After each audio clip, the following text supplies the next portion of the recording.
Hello, my name is Angela Collins, and I'm going to speak to you today about eating disorders.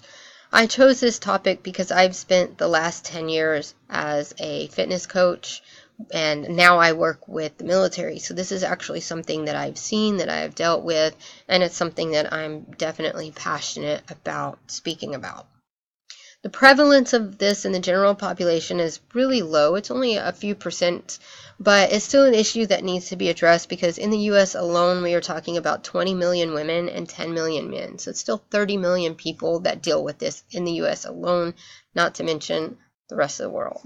Women who are more at risk than men, and the highest risk is found in girls 15 to 19 years of age. While we say that this is the highest age group, we have seen this in children as young as 6 and even adults as old as 60 and 70 years old. So there really is no age limit that is immune to this type of thing.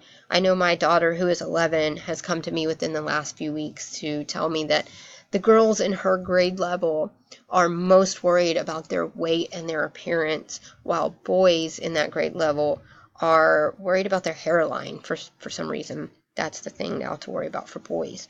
So this definitely has a start early in life. Other groups that are higher risk are those who work in the fitness industry and those who participate in physique-specific events. So in working in the fitness industry, I've had colleagues who absolutely had eating disorders. It's a very tough industry to work in because you have such intense pressure to look a specific way. We really only have one idealized version of fit, and that is to have a low level of body fat with, for women, slight muscle, and men have a lot of muscle. So whenever you work in this industry, you may not be employed if you don't look this way. So there's very, very intense pressure. I've seen bodybuilders, men and women, who go from healthy to deciding to compete to a full-blown eating disorder within a year. So this definitely happens. Athletes of all kinds, but especially those who compete in weight class events, are another group at high risk. So you're looking at your weightlifters, your wrestlers, your martial artists, your boxers, things like that. And female athletes tend to deal with the female athlete triad. When we look at this, you see a low-calorie consumption, you see loss of bone mass, and you see loss of a monthly cycle. So that's what we mean when we talk about the female athlete triad. Eating disorders are currently only identified as 3 types at the moment: anorexia, bulimia, and eating disorders not otherwise specified. This new one that I see the most of is orthorexia, that is labeled under the EDNOS. And that's really what I tend to see the most of. A person can have eating disordered habits without having a true eating disorder. It's really a continuum. You don't wake up healthy and go straight to eating disorder. Usually there's these disordered eating habits that you pass through on your way to a full-blown eating disorder. And if we can catch these habits early enough, we can help prevent some of those eating disorders. That being said, we know we have biological, psychological, and social risk factors for eating disorders. A history of dieting is a big one. Having a relative with an eating disorder or mental health issue, just like depression or schizophrenia, we know there is a genetic component. Being in a negative calorie balance at any time, and having type 1 diabetes, that's a new one. People who have type 1 diabetes, especially females, may skip injections to create weight loss.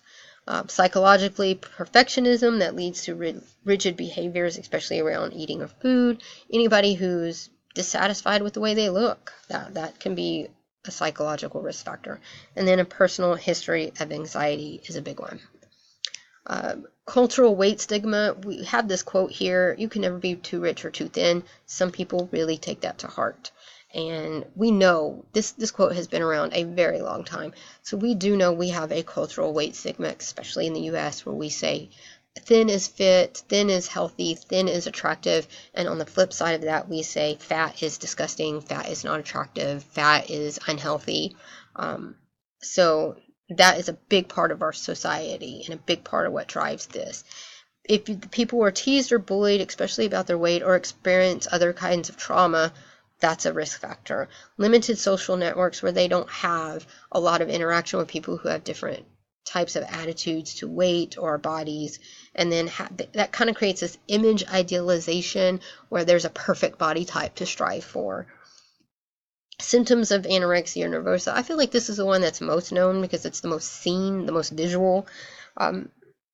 Calorie restriction that leads to significantly low body weight. They have an intense fear of gaining weight, and they will have a disturbance in the way they see themselves. So those are all the clinical symptoms there.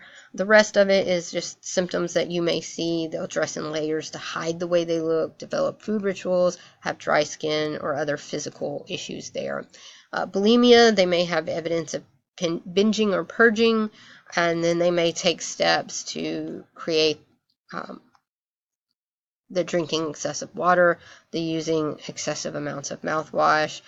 They'll have other physical issues there as well. Now, orthorexia, again, this is the one that I tend to see the most of because we'll talk about clean eating, paleo, keto. These all create a small list of approved foods.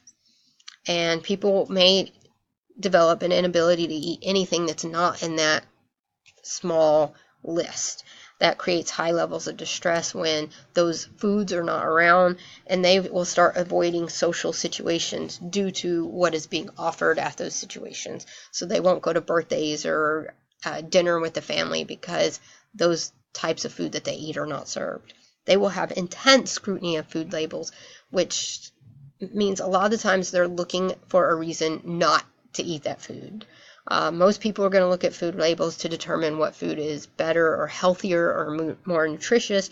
These orthorexia is more on the side of trying to find a reason not to eat that. These people also tend to use exercise as a way to punish themselves for the things they ate. So if they do eat something that's not on their list, they will go to the gym and work out until they create a calorie burn that is equal or in excess of the food that they ate. And that can lead to excessive use of exercise. Disordered habits that I have seen are frequently skipping meals to control the weight, extreme concern over body or intense fear of gaining weight, fear of appropriate levels of calories restriction, frequently following a restrictive diet followed by binge eating, which we call those yo-yo dieters, and they usually have poor relationships with self or food that needs to be addressed. It's important to address because anorexia has the highest mortality rate of any psychiatric issue at 10%. 1 in 5 of those deaths are by suicide.